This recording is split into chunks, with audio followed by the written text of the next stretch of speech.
அப்போ ரத்தத்தினால் பாதுகாப்பு உண்டாயிருக்குது. எல்லாம் சொல்லுங்கள், இயேசுவின் ரத்தத்தினால் தெய்வீக பாதுகாப்பு எனக்கு உண்டாயிருக்கிறது. இன்றைக்கும் எனக்கு பாதுகாப்பு, வரப்போகிற நியாய தீர்ப்பிலும் எனக்கு விலக்கு அளிக்கப்பட்டிருக்கிறது. அன்றைக்கும் தேவன் உலகத்தை நியாயம் தீர்க்கும் போது ரத்தம் தெளிக்கப்பட்ட என்னை காண்பார், எனக்கு விலக்கு உண்டு.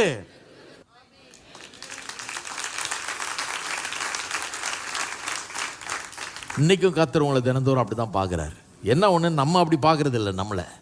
நம்மளை சாதாரண ஆளாக தான் நம்ம பார்க்குறோம். பாருங்கள், இந்த ரத்தம் தெளிக்கப்பட்டு இவர்கள்லாம் பாருங்கள் பாதுகாக்கப்பட்டு அன்னைக்கு பூரா பாதுகாப்பில் இருந்தாங்க. வெளியெல்லாம் சாவு நடக்குது, இவங்க வீட்டில் இல்லை. சங்காரத்தூதன் வந்து அங்கே அழிவு நடக்கிறது, இவங்க வீடு பாதுகாக்கப்படுகிறது. வெளியே வர்றாங்க. வெளியே வந்த பிறகு எவனும் இவங்க மேலே கை வைக்க முடியல. ஏன்னா ரத்தம் அந்த வீட்டோடு போயிடல, இவங்களை சுற்றி அந்த ரத்த கோட்டை இருந்து கொண்டே இருக்கிறது. பீலேயாம்ங்கிற ஒரு குறி சொல்கிறவனு கூப்பிட்டு வர்றாங்க. அவன் வந்து துட்டை வாங்கிக்கிட்டு, ராஜா கிட்ட காசை வாங்கிக்கிட்டு, காசுக்காக வந்து குறி சொல்லி எதையாவது ஒன்று சொல்லி சபிச்சுட்டு போகலான்னு வர்றான். வாயை திறக்கிறான், வாய் வரமாட்டேங்குது. கர்த்தர் ஆசீர்வச்சனா எப்படி சபிக்கிறதுன்னு அந்த கதையில் தான் வருது பாருங்க. யாக்கோபுக்கு எதிராக மந்திரவாதமும் இல்லை, குறி சொல்லுதலும் இல்லை.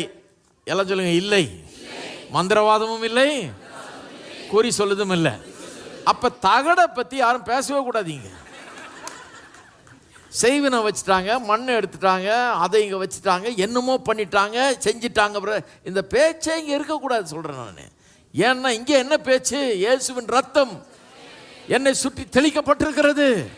நான் தினந்தோறும் அதை நம்புகிறேன். நான் ரத்தம் தெளிக்கப்பட்டவன், ரத்தம் பூசப்பட்டிருக்கிறது. ரத்த கோட்டைக்குள்ளே நான் இருக்கிறேன். தெய்வீக பாதுகாப்புக்குள்ளே நான் வாழ்ந்து கொண்டிருக்கிறேன். எந்த குறி சொல்லுதலும் எந்த மந்திரவாதம் என் மேலே பலிக்காது. இயேசுவின் நாமத்திலே அந்த பாதுகாப்பை நான் எடுத்துக்கொள்ளுகிறேன்.